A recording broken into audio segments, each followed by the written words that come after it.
3. Yep. So stick with us. Coming up next, 57 kilos, Tony Ramos versus Joe Cologne. Ramos takes match number 1. That will be our next match on mat number 2. But right now we're going to kick it down for an interview with James Green. James Green, 4-time All-American from Nebraska now, 100% focused on freestyle. What that's been like? It's been good. Finished up my senior year in college and wasn't really happy with what I left behind and what I didn't get to achieve. So moving forward, I just know I got to keep working hard to reach my goals and leave a legacy for myself. So that's what I'm working to do. Had that phenomenal double leg to really put a cherry on top of it. Of course, you trained with Jordan Burroughs. Talk about the influence he's had on you. He's an awesome partner, you know, best guy in the world. And I know I'm training with him and I keep improving day by day. I mean, I can wrestle with anyone. If I can wrestle with him, I can wrestle with anyone. And that's what I'm thinking. And it's working, it's paying off. So he just works hard and I work hard, trying to keep up with him. And it's a good atmosphere in Nebraska. Congratulations, well done. Thank you.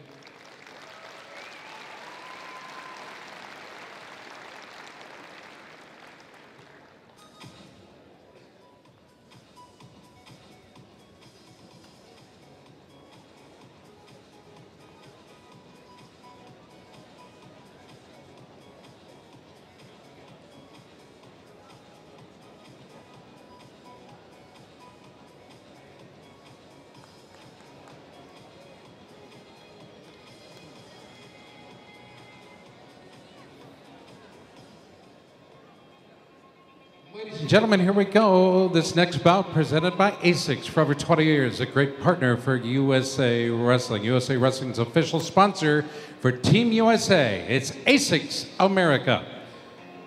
The best 2 of 3 continues. We go to mat 1 for the introductions there. She was a 2014 Bill Farrell International Champion, wrestling for the Titan Mercury Wrestling Club. Ladies and gentlemen, please welcome Jackie Cadillac.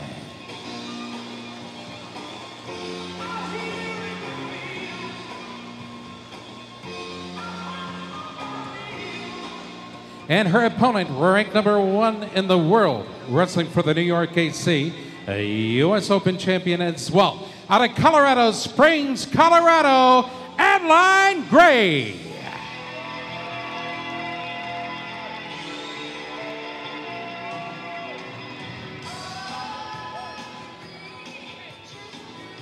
We go to mat number 2. Ladies and gentlemen, first up from Cedar Falls, Iowa, from the Titan Mercury Wrestling Club, a 2014 Bill Farrell International Champion.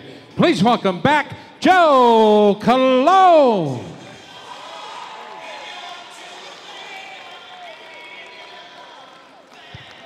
Currently ranked number 13 in the world, his opponent from the Titan Mercury Wrestling Club and the famed Hawkeye Wrestling Club, a U.S. Open champion out of Iowa City, Iowa. This is Tony Ramos.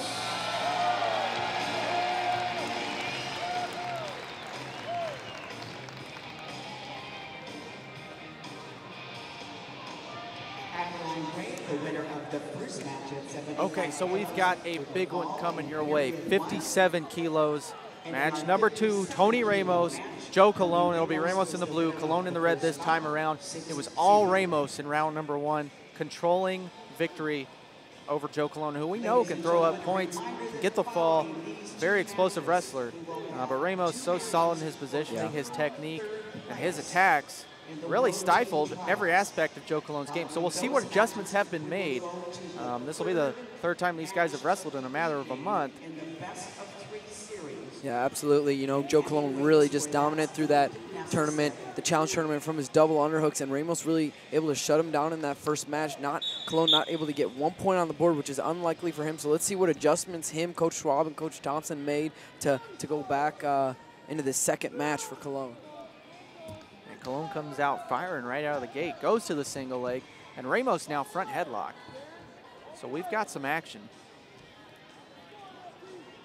And as we all know, a little bit of a rivalry brewing here. Yeah, these guys don't like each other. They're not going to go out for lunch date after this tournament. Yeah, they're not going to let Kyvan and Gatson take them out for ice cream after this. I'll let Kyvan take me out for some ice cream, though. I like ice cream. Absolutely. So 0-0, but a good pace to this match early on. Joe Cologne going to get hit for that passivity warning. And most likely going to see one on Tony Ramos in the next 20 seconds or so, should it remain scoreless.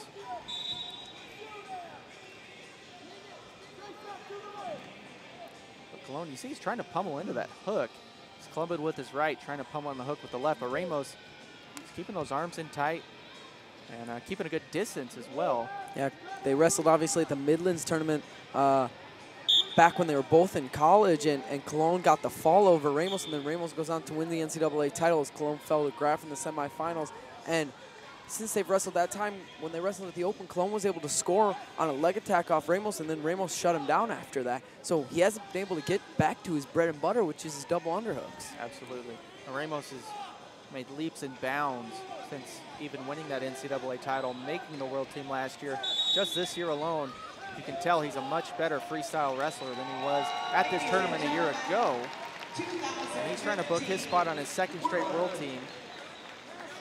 I believe would be the first time we've had a guy make a world team 2 times in a row in the lowest weight class for the U.S. since Henry Cejudo made the Olympic team back in 2008. And this rivalry goes a little deeper than just Cologne Ramos. You know, they got the Northern Iowa Panthers and the Iowa Hawkeyes, 2 in-state Iowa rivals. So these guys, like we said, they don't like each other, and it's going to be a battle. Absolutely. Joe Cologne on the shot clock now, halfway through it.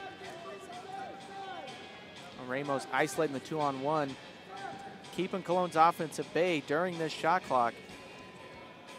Cologne pressuring in, but it appears Tony Ramos is going to get the first point of this match, courtesy of a shot clock caution against Cologne. And there you see the point going on the board for Ramos. He takes the early lead. Ramos working this 2-on-1, really keeping Cologne's right arm anywhere, or not anywhere near getting that underhook. I mean, playing right into Ramos's hands. He's doing what he wants to do, controlling the pace and tie-ups in this match, which is tough to do against a guy like Joe Cologne. Excellent from the upper body ties. You see Cologne trying to get some motion going, clubbing the head. That's Ramos pressuring in with the inside tie. Now single leg, short time. How are they going to score this here? 1 point in favor of Ramos. And I'll scratch that. Looks like 1 point going to go on the... No, 1 point on the board for Ramos. He got that 1 point earlier off the shot clock also. Right, okay. 2-0 in favor of Ramos. And he's attacking right off the whistle here. And time's out there. And he drives Tony Ramos drives Cologne off the edge of the mat. Like we said, some bad blood. He drives him pretty far. And that 1 point did go to Cologne off the edge. I thought that's what I saw. Yeah. I thought the judge and chair went 1 red. So we're all tied up. And Cologne with the criteria advantage, but Tony Ramos sends a distinct message at the end of that first period. Single leg drives him all the way off the stage almost. And we'll see what the message that Joe Cologne has back to him to start this next period. 1-1 tie score, and you know that Joe Cologne didn't like getting thrown off the mat like that. I mean, who would? Absolutely not. It's gut check time for Joe Cologne, and I got to expect he's going to come back with a fury here in period number 2.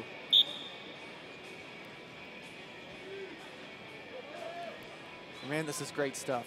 Very entertaining stuff to watch. Sitting at the seat of my chair, almost going to fall off at the edge here. Yeah, we are blessed with the best seats in the house here in Madison, Wisconsin.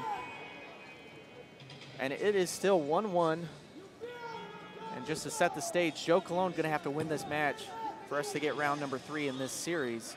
Ramos with the big win in the first match, but obviously some adjustments have been made. So we're seeing a much tighter match number 2. And as it sits, onus on Ramos. He trails the criteria. Joe Cologne doing a good job to try and get Tony Ramos off of his head. Fires in quick, and then a quick re-attack from Ramos, but nothing really going off that. Both guys working collar ties. You know, the one thing Ramos is doing is keeping Cologne out of the underhooks. I don't think I've seen Cologne in 1 underhook this match. No. So that in itself advantaged Tony Ramos because he's controlling the ties.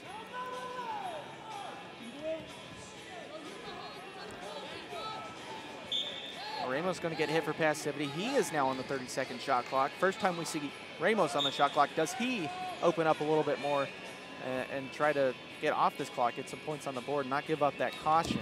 There's a leg attack from Tony Ramos, and he gets through. And Joe Cologne's got a chest lock here. No points awarded yet. That's going to be 2 points for the exposure on Tony Ramos. He takes the 3-1 lead now. And Cologne trying to pop Ramos over the top. He's already given up the 2. And Cologne's going to just bail out there. And big points from Tony Ramos on the shot clock will nullify the shot clock and essentially take a point off the board for Joe Cologne. So 3-1 it is. And a takedown here gives Joe Cologne the lead, though, tying it up at 3-3. So this next score here, whoever gets it is a huge score in this match. And Cologne with a shot attempt there. Ramos defends it off. Yeah, 1 minute to go. Time for Joe Cologne to show what he's made of, show how he came through this challenge tournament, that he has the fight, that he has the grit. It's gut check time for him. The takedown will give him the criteria. When I say that, there's actually a caution on the board for Joe Cologne, so I believe he's going to have to get more than a takedown here to win this match. 30 seconds to go. Ramos staying in solid positioning. Cologne coming forward. Ramos backs up. Cologne again, shot attempt. And he is firing them off left and right, but Ramos keeping a good solid distance. Now Ramos in on the shot attempt. Cologne might get some exposure there. I think from that angle we see Ramos did not expose, so no points on the board for Joe Cologne. Can he get another one? Ramos bellies out. Completely flat on the mat. Time is ticking down, 5 seconds. And you see the challenge break come in. You got to throw it if you're Joe Cologne's corner, but Tony Ramos is going to win this match. Score on the board says 3-1. It'll end up being 4-1 after the challenge. Because I distinctly see from my perspective, Ramos did not expose there. We'll get the video review on the board for you. And really, it should be a moot point anyway because it's 1 caution on the board for Joe Cologne, none for Tony Ramos. Criteria sits at highest amplitude move, then cautions, then last point scored. So all things would be even except for that caution against Cologne. Yeah, we already saw the action that was in question, and we didn't see an exposure. You're getting a look at it for yourself. There's Ramos. Cologne tips him over.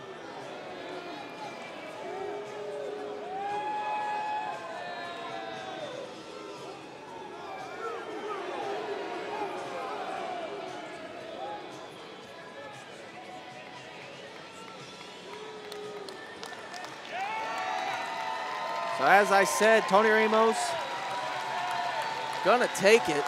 It'll be a final score 4-1 over Joe Cologne. He is your world team member back-to-back years. Impressive